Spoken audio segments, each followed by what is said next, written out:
Good afternoon. This is Saturday. We're into July 7th already. Can we believe that? July is a quarter of the way over. I'm Dr. Dave Wendell here at Shores Wellness Solutions. I want to thank you for attending our Don't Let Adrenal Fatigue Ruin Your Life class. We're going to be talking about adrenal fatigue because it's something that really hasn't been discussed by the medical profession for very long. Back in 1998, they started discussing adrenals a little bit, but it was gone for about 40 years. Back in the mid-1950s, the medical profession decided, well, let's just forget about the adrenals. You see, when we look at blood tests, you have to look at them appropriately. I'll use the term, careful what I say, because when we look at blood tests, blood's compensatory, meaning it changes, and it changes regularly because of what the brain does. So if we're looking at a thyroid dysfunction, you have to lose about 40% of the thyroid before it'll show up on a blood test. When we look at liver dysfunction, we have to lose about 80% of the function of the liver before it might show up on a blood test. And then when we get into the adrenals, you have to lose about 95% of adrenal function before it might begin to show up on a blood test. So back in the 1950s, the medical profession, allopathic community said, just forget about adrenals. Let's just wait till it's too late, till somebody gets to Addison syndrome when they're in total adrenal burnout. You don't want to wait to then. There's so much adrenal issue going on in our country. I come from the East Coast, and I can tell you between Boston and Washington, D.C., there is so much adrenal burnout. It's ridiculous. And so this is a really great class, how the adrenal glands impact your life. So Adrenal Fatigue 101, that's what we're going to be talking about here. Formulated by a naturopathic doctor back in 1998, adrenal fatigue or adrenal burnout. The adrenal glands, you need to understand, is about a pecan-sized gland that sits on top of your kidney. So if you went to your belly button and went up an inch and out an inch, and then about halfway through your body where your fingers would meet, that's where your adrenals would be. Kind of like the hat to the kidney. And so the adrenal glands have two parts. They have an outer part, the cortex, and a middle part, the medulla. And it's so important to know and understand how these glands work. Are they responsive? While we're filming this, I'm going to meander over to the door and back because as the door's open, it's warming up in here. The adrenal glands, as we talked about, where they're located. There we go. And so they are on top of the kidneys. They're responsible for many things. The cortex of the adrenals, the outer part, it produces cortisol. Now you hear about cortisol. Oh my gosh, don't raise your cortisol. Oh, you can't live without cortisol. Well, can you raise it or can you not? Can you live with it or can you not? Well, I'll tell you, you cannot live without cortisol. You have to have cortisol. You get about 24 hours without cortisol and then it's goodbye. And so it's so important to make sure you're getting cortisol. But you don't want excess cortisol. And the adrenal glands are your stress handling glands. Anybody ever experienced stress? Exactly. From the moment we're born, maybe even in utero, as we're stressed, right up until this very moment, our adrenal glands respond to every bit of stress that we ever get. And it doesn't matter if it's good stress or bad stress, the adrenals don't understand. They just understand stress. Now our minds will decipher that. Our brains will decipher, is the stress good or is it bad? And that's objective. But the adrenal glands just know their stress. For instance, the birth of a baby. Yay! Or depending where you are, so there's, right. So we don't know what that stress is. Crossing a street and all of a sudden somebody pulls out behind you, you're like, whoa, you gotta run. And you have these different stresses. And so we really don't know and understand whether the stress is good or bad. It doesn't matter. The adrenals just know their stress. Now stress can occur just a few ways. That's it. It can occur fast or slow. Fast stress or what we just described, somebody pulls out behind you and you're like trying to run out of the way, or fall or stumble.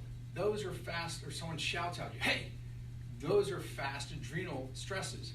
A slow adrenal stress, public school system, sitting in the chair for 13 years in public school, being in a bad posture.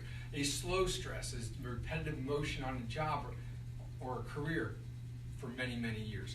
And so stresses can be slow, or they can be abrupt. But all stress causes adrenal stimulation. Now you've seen the adrenal person, right? You drive by, let's see, what do we have out here? Tim Horton, or you drive by Cracker Barrel, you see somebody standing outside of 7-Eleven, you see them standing outside, the store by their car, and they're standing kind of like this, with the head bent forward, and they're holding a cup of coffee, maybe smoking a cigarette, and they got the bagel or something on top of the car. That's the adrenal stressed person. They're stressed out. They need that stimulation to get up and going, whether it's a combination of caffeine, of nicotine, and sugar, carbohydrates, and that's what they're trying to do. They want to stimulate themselves to get started. And so, symptoms of adrenal fatigue, you all know this, right? Just describe the person like that. When we see somebody in adrenal fatigue, what's going on? This is the person that, they struggle to get out of bed in the morning, right? They're a little depressed. They're not depressed like somebody that's in deep depression. They're just mildly depressed, and they walk around not really happy all the time. That's some adrenal fatigue going on. Other things that are going on. They don't sleep very well. This person has trouble falling asleep, or they have trouble staying asleep. They're waking up a few times. And what do we hear? We go to the allopathic provider, and we say, oh, doc, you know what? I'm waking up 3 times, 2 times a night, 4 times a night to use the bathroom. And what does the provider tell us? Well, you are getting older. Well, what does that have to do with anything? Well, what about the 65 or 70-year-old who sleeps straight through the night versus someone that gets up that's the same age? So older has nothing to do with how our bodies function.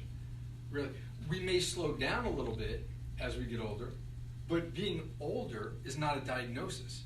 And to me, that's what I call the garbage can diagnosis. That's when a provider really doesn't know what's going on, or they don't want to address it. So they blame it on your age, or you're getting older. Don't accept that. Give a polite chuckle and ask, no, really, doc, what's going on? Because when we look at adrenal fatigue, what is going on? Well, if a person's not sleeping well, falling asleep or staying asleep, there's adrenal fatigue going on. As that fatigue goes on, we're producing an inappropriate amount of cortisol. If we look down the cholesterol pathways from liver to cholesterol to pregnenolone, as our body produces that, we're not getting enough DHEA. Maybe we have too much stress, and that pregnenolone in that pathway, liver, cholesterol, pregnenolone, is getting stolen by the stress side. And we're getting more stress hormones. And as we get stress hormones, what happens? We watch our shoulders go up into our hips. Hence that person standing outside Tim Horton or 7-Eleven drinking that cup of coffee with a cigarette, right? And so we look at these things. We look at how the body handles sugar. When that pregnenolone gets stolen, we look over DHEA, remember? Liver, cholesterol, pregnenolone, DHEA, because that pregnenolone splits to 2 sides. DHEA, we're not getting enough. And so therefore, we're not going to have enough melatonin to get into serotonin so that we can sleep. But we can't take exogenous hormones or pills for that, because that teaches our bodies not to make those hormones and not to repair those pathways. We really have to get to the underlying cause. What can we do to repair that naturally so that we can get back into those sleep cycles? Very, very important. Other signs of adrenal fatigue. Okay, you know the person, they suffer with AAA, allergy, asthma, anxiety. They feel that their world is closing in and down on them, and they start being afraid to go outside their home or their rooms, or start being afraid to communicate with public. And so what's really happening here? They're having trouble adapting to their environment. Asthma, allergies, that's trouble adapting to your environment. It's not, I don't want to say it's not a genetic thing, but it's more of an epigenetic experience. Epigenetic is the effect of the environment on your genes. So you're born with certain genes. We can't change them. They are what they are. But the question is, what part of our gene pool do we want to express? Do we want to express the good, strong genes, or do we want to express the poor, sickly genes? A good movie that always comes to mind when I talk about the epigenetic effect is the movie Twins, Arnold Schwarzenegger and Danny DeVito. Arnold was the mixture of all the good and the pure and the strength, and on this island, and gets to grow and develop and just so, just the purity of that. And Danny DeVito's character was, the mixture of all the sludge that was left over and thrown in the streets after an orphanage, and, to fend for himself. And you could see the differences. Our bodies are the same way. Francis Pottinger did a great study back in the 1920s and 30s on this with cats. It's Pottinger's Cats. It's a great book, short read, but real simple to understand.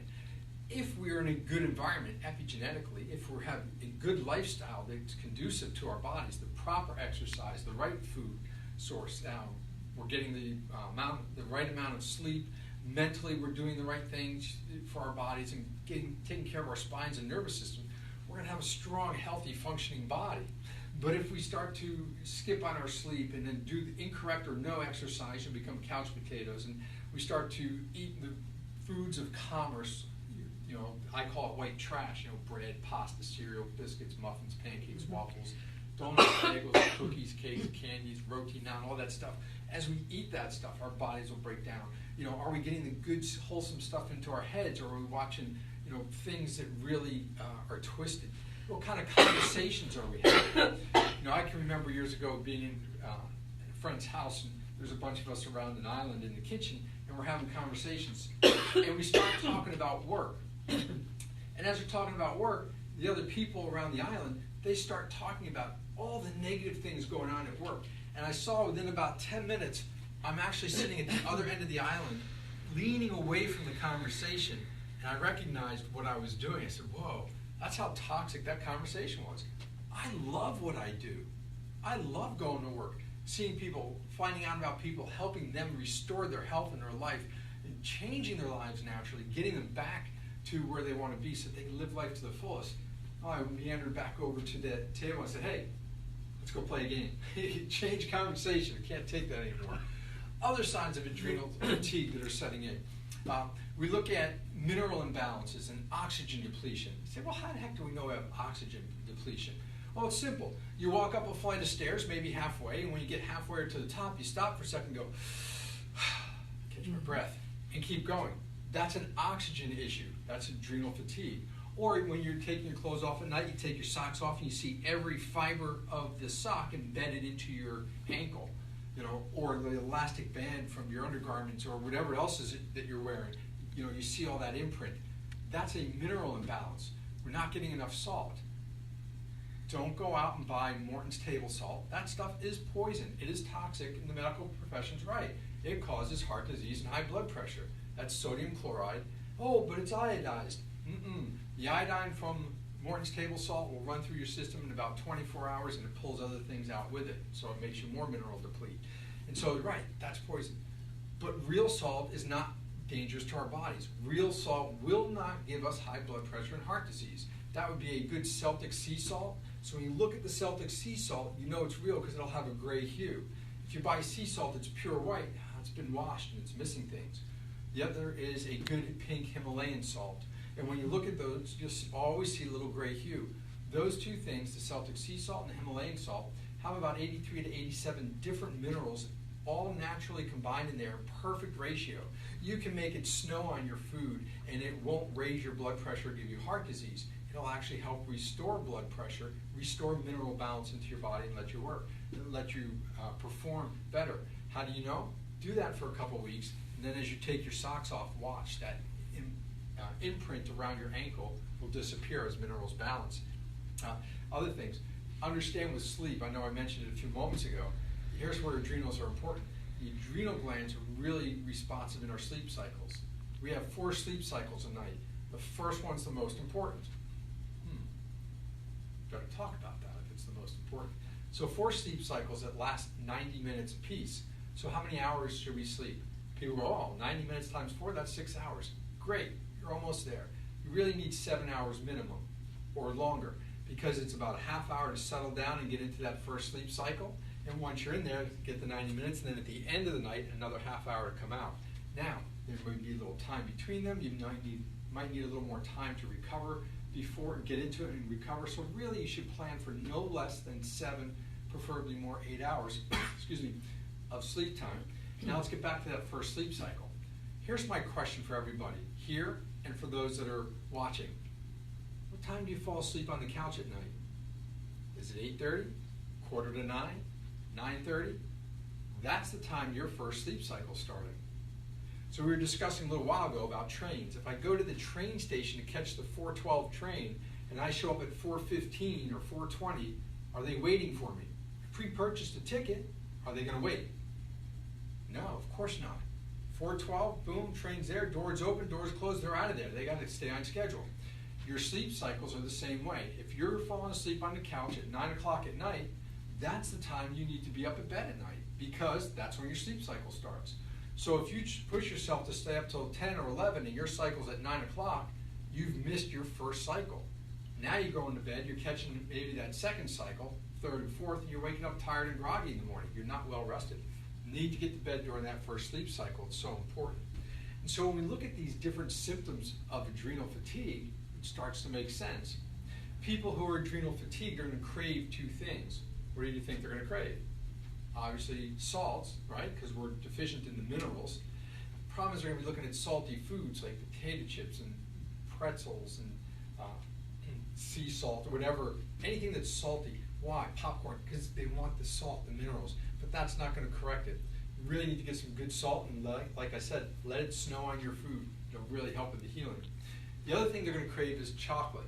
No, not your milk chocolate covered raisins, sorry. It's a dark chocolate, because the dark chocolate will help to raise serotonin levels, so you get a few extra minutes of sleep, deep sleep at night. Actually, but dark chocolate is not a great way to heal your adrenals. That's just because you're deprived of sleep and getting that little mild depression. And so it's important to make sure that with adrenals, you're getting proper rest and you're getting proper nutrients for that as well. Other things with adrenal people are going to suffer from chronic aches and pain. When you have aches and pain, that should resolve within 7 to 10 days. Not so sure about that? Well, look at people who have broken bones, right? Oh, I broke my arm, I broke my leg. Oh my gosh, how long did it hurt for? Only hurt for about a week, maybe 10 days after they splinted it and whatever else. Why is that? The body says, okay, you have that fracture, we're going to accommodate to it, we're going to raise the threshold, and the pain level will resolve. But when we look at chronic pain, people that have had pain for weeks, months, years, there's what I call an adrenal attachment. The adrenal glands are attached to that injury, and they're promoting that pain, and you end up with that chronic pain. And you're going to get that inflammatory response in the body. And when you get that inflammatory response, now we're going to be breaking the body down. And so it's so important to know when there's chronic pain, or pain that's persisting more than 10 days, you need to get it looked after. No, it doesn't mean you need more painkillers or muscle relaxers. That just masks it. That's like if I were ugly and put a bag over my head, I'd still be ugly. You just don't see it. That's what painkillers and muscle relaxers do. You need to figure out what is the underlying cause of that pain syndrome. And a gentleman, gosh, this is going back maybe about 18 years ago, comes to a workshop just like this, and called him up, say he had right shoulder pain. Said to him, Bernie, how long have you had that right shoulder pain? 20 years. Wow, that's a long time. Okay, I asked. I said, on a scale of 0 to 10, 0 is no pain, 10 you'd rather be dead, what would you rate it? He said, right now it's a 10. I said, ooh, that's bad. He says, no, usually it's about a 12, some days an 8. I said, you've had that for 20 years? He said, yeah. I said, what have you done for it? And he laughed. He said, I've had physical therapy multiple times, I've had surgeries, I've had cortisone shots multiple times, chiropractic, acupuncture, massage, all this stuff. My mind starts to think. Here's a guy, 20 years, right shoulder pain. Everything they do, they look at that shoulder, and nothing that they've done over 20 years has helped. Brings this to my mind. If you step on a dog's tail, which end barks? Right? So if you're looking at the dog at the mouth, you're never going to see that he has a problem with the tail. So I bring Bernie up and we start checking him out, and we found out that his shoulder pain was actually tied to a different organ system in his body. It was actually tied to his liver. But we have had patients come in with other things. See, why do I bring this up? Chronic pain, the adrenals are stressed. We needed to do some underlying work with him to repair liver function and adrenal function. I've had people come in with sciatic pain. I see this with women all the time. They come in with sciatic pain, and without ever addressing their hips, well, I won't say without ever addressing, but in looking at that, and we say, hey, wow, there's function there. Where's this coming from? We'll find out that it's an adrenal issue. When we correct the function of the adrenal glands, all of a sudden their sciatica goes away. And they can't believe, like, well, how did that happen? You know, they've gone to all these different practitioners. No one's been able to help. Why? You're looking at the underlying cause. You have to find that underlying cause. As a doctor of chiropractic, we look at subluxation, and here with a specialty practice with the nutritional component, we get into that organ function. Today we're talking about adrenals. And so that's unexplained pain. The other thing that we look at with adrenals is chronic immune issues. We look at people that are immunosuppressed, people that are sick all the time. They get bronchitis every single year. They get a cold 3, 4, 5 times a year. These are people with adrenal issues. The adrenal glands just aren't working. The body is gassed. and need some help. So you can be stressed in a good way. It's important to stress the body. So if we look at the body and stress it in a good way, what can we do? We can exercise. But if I go out today and try to exercise like an Olympic athlete, would that be good or bad for my body? I'd say bad. That would be bad, yeah, because I'm not an Olympic athlete. My mind maybe. I'm not an Olympic athlete. But what is it I'm trying to do? I'm trying to overstress my body. See, exercise is supposed to stress our bodies. Exercise is stressful. But we want to do that in a good way. So we need to exercise appropriately. If I get somebody who's adrenal fatigued, I don't want to over-exercise them. We've had patients where we've stopped them from exercise and just put them on walking. Well, walking's exercise. It's excellent for the body. If you look at the human frame, we're made for walking. That's what we're supposed to do. And if I get them to walk for 20 to 30 minutes every other day, we find that their bodies heal. The adrenal glands get to heal. And so that's important. Adrenal health is very important for this. Sick and stressed, I think we already talked about that. As we become stressed, we become more sickly. We produce excess cortisol. Cortisol causes a breakdown of protein in the body. Cortisol will break down the lean muscle tissue in the legs, and as it gets more severe, then again in the arms. And it'll put a layer of fat around the belly. Why? Because the adrenal glands here are looking for potential energy, because that's what fat is, and so we'll store that energy, that fat, around the midsection. As the adrenal fatigue worsens, the belly grows and it's pendulous. It hangs over, kind of swings as you walk. And the legs and the arms will get skinnier. Right? You look and go, wow, look at that. Person's like, sticks with the belly. And we see that with severe adrenal fatigue with people. And so it's so important to see what's going on. You'll find those people are also very stressed and they're very sickly at the time. When we look at the endocrine system, we can never just look at one piece of it. Okay? Allopathically, they'll look at the thyroid gland, or they'll look at the parathyroids, or maybe now a little more, the adrenals. Can never do that. And that's a tough word to say, never. But you can never do that. There is not one part of the body that works independently of any other part. And so when we look at the body, particularly the endocrine system, we have to see how the whole system works together. We start up in the brain with the hypothalamus and pituitary. They work congruently together. The brain sends electrical impulses to the hypothalamus. The hypothalamus then communicates with your pituitary gland with hormones. The pituitary then governs, that's like the foreman or the conductor, governs the rest of the orchestra, governs and controls the rest of the endocrine system. It all works dependently together. So if somebody has a thyroid issue, you can never look at somebody and say, oh, Mrs. Jones, you have a thyroid problem. Let's take care of that. You have to address the whole system.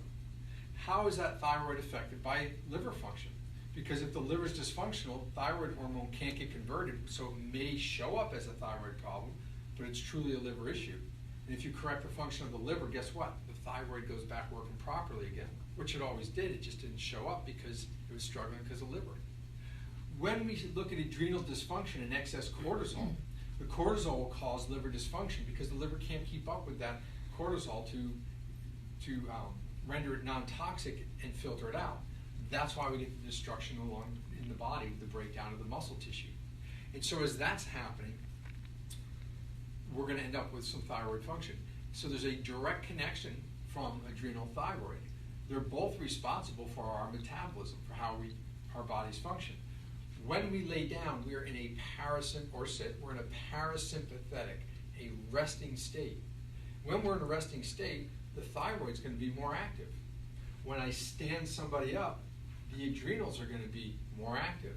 And they work together with metabolism to make sure the body can function, get into and out of that fight-fright response of the sympathetic system to the restful repair recovery response of the parasympathetics.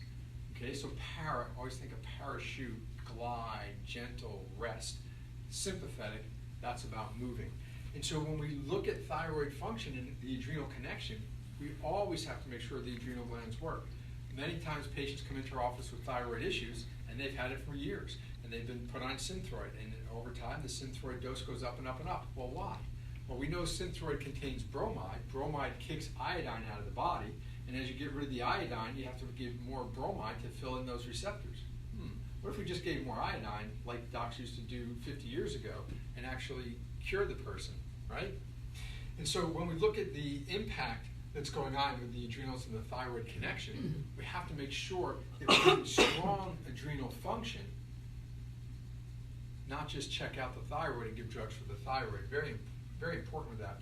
And we see a lot of brain fog, depression, weight gain, muscle aches. We see a lot of that when there's a dysfunction between the two, the thyroid and the adrenals.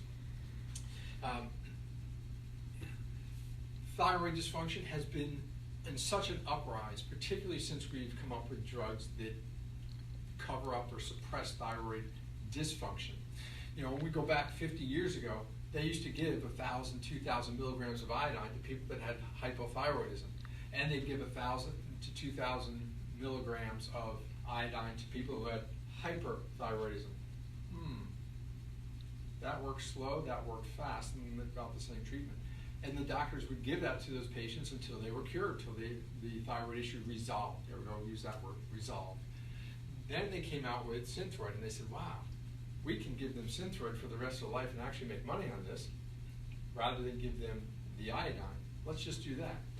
So it's interesting how medicine has changed over the course of time to make it give drugs forever as opposed to correct diet and exercise. And I don't understand why, because diet and exercise really are the way to go. But I know it's time consuming to eat properly and exercise, and it's so much easier just to take a pill. We have to stop though. We really need to stop. So when we look at a functional diagnosis, right, as we look here at Shore's Wellness Solutions, when we look at a functional diagnosis, what does that mean? Well, we're looking at people neurologically, right? That's the chiropractic roots in us. We're looking at people biomechanically and hormonally. And when we mix all three of those together, the hormonal aspect, the biochemical aspect, and the neurological aspect of people, we can treat them with chiropractic and acupressure, certified pure therapeutic grade essential oils. They should be the only type of oils you should have. Don't buy them off the shelves in the store. They're usually fillers. Whole food supplements. Whole food supplementation is so important. We're feeding the body what it's missing. And people will say to me all the time, well, can't I just eat an organic diet? Well, you should, but you can't just eat an organic diet. Well, why not? Well, if we look at how foods are grown today, most foods are grown rapidly. They don't have a lot of nutrition in them. They have some less than 10% of the nutrition today than they did 60, 70 years ago. Organics have decreased a bit too, and that's why we need to superfeed with supplementation. You don't need super high doses. You need the full concentration, all the components of what a supplement has, and we don't see that on the market. Whole food supplements are just that. Our vitamin C is all 8 components. The ascorbic acid you buy in the store is just one of the 8. Can't work the same. You know, our vitamin E has all 11 components. The vitamin E you buy in the store is just one, the alpha-D tocopherol. Doesn't work the same. It's more of a toxin. Now you're straining the liver. And also stress in the adrenals, chemical stress. And so it's so important to make sure we're feeding the body appropriately with that. There's 4 stages to adrenal fatigue. We've started them. First one is the alarm stage. That's when you start to recognize things. Cortisol levels are going up. You're starting to recognize that you're having more trouble falling asleep.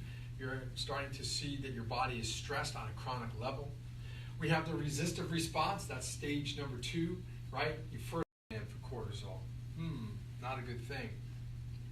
When we look at exhaustion, that's when the glands are starting to become less effective, okay? The body's need for adrenal function is rising, and they're starting to fade out.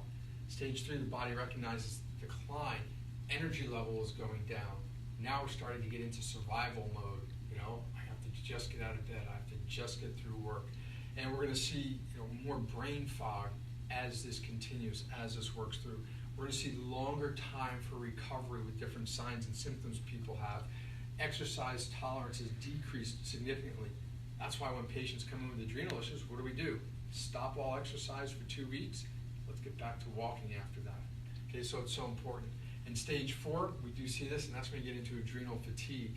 And when we get into the adrenal fatigue, very dangerous situation, but we really need to make sure that we're keeping those adrenal glands from getting totally exhausted. And these are the people that they're exhausted, they go to bed, they can't sleep.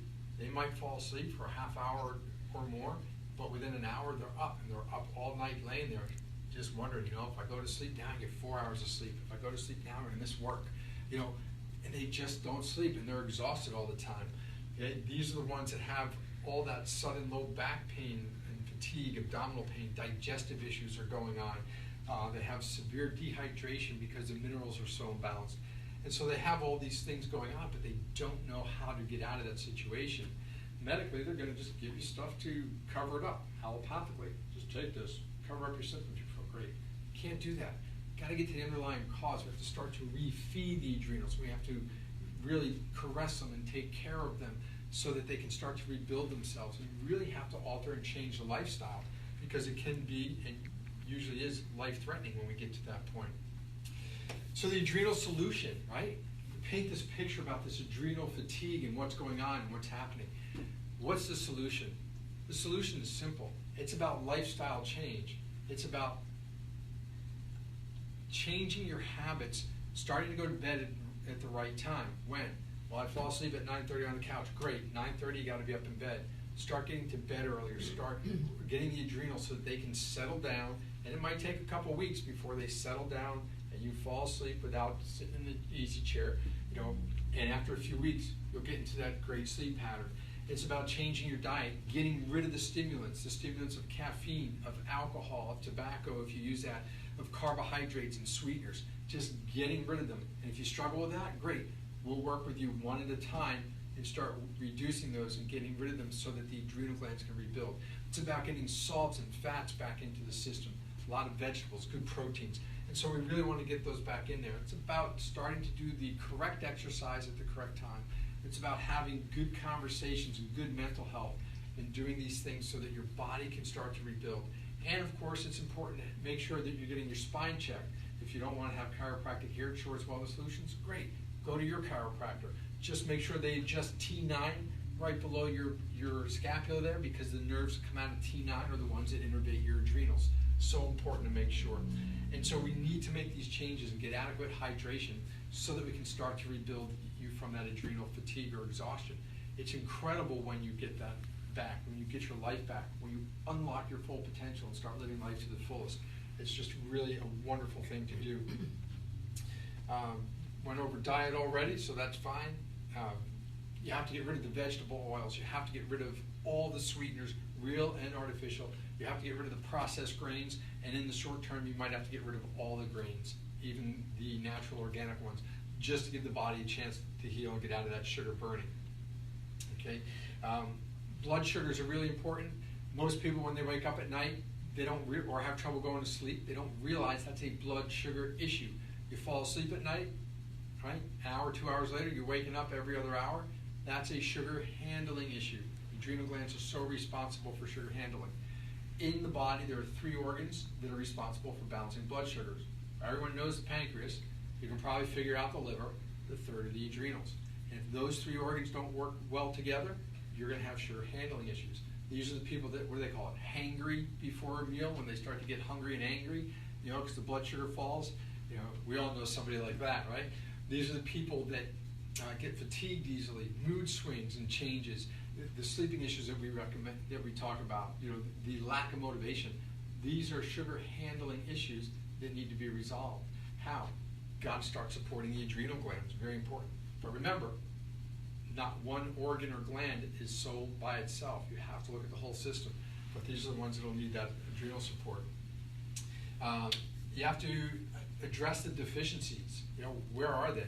I look at with adrenals, definitely minerals. Please don't go to the store and buy minerals. You're going to be buying chemical formulations or heavy metal formulations, actually, that the body's going to have a hard time processing. You need them in proper food forms. It really makes a big difference. And so you have to address the deficiencies. You have to rebuild. Start with your Himalayan pink salt or your Celtic sea salt. Really fantastic. Sleep tight. Okay, as we mentioned, get to bed at a normal hour. That time you start to fall asleep. Plan for at least 8 hours in bed.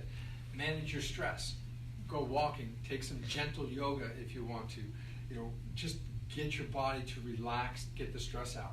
You might have to change who you hang out with. I've done that a couple of times. You hang out with people over the course of months, even years, and you realize that they're not really fulfilling to you Family's a little tough to try and change out family. They are what they are. I love them for who they are, but you don't have to get together often with them. But with friends, if you have friends that are toxic to you, recognize that. And it doesn't mean you have to get rid of them totally, but spend more time elsewhere because you want to get rid of that toxic environment, particularly during the healing process. And so it's really important to make sure that you're doing that. Spend time with people you care about. Breathe deep, which helps to really relax the body and settle it down. One of my favorites is journaling. Get a journal, go to the dollar store, get one of those notebooks, composition notebooks, and each day get up for the first 5 minutes and start journaling your thoughts and ideas. Write 5 things that you're grateful for every day. And just take a few moments and do that. That's excellent for adrenal repair as well. And so these are some great ideas that you can do. And of course, lastly, I say come to Shore's Wellness Solution and just get checked. Remember, to come in and have a consultation with us, we do that at our expense to determine whether or not we feel we can help you. If we believe we can help you, then we'll go forward with an evaluation. And if you're watching this adrenal workshop tonight, mention that and we'll give you half off your new patient evaluation should we decide to go forward with it. But it doesn't hurt to just come in and have a conversation with us. And so that's my thank you for today for listening. Thank you is consultation at our expense so we can help you change your life naturally. I'm Dr. Dave Wendell from Shore's Wellness Solutions, and thank you on this Saturday afternoon for giving us your time and finding out about your adrenals.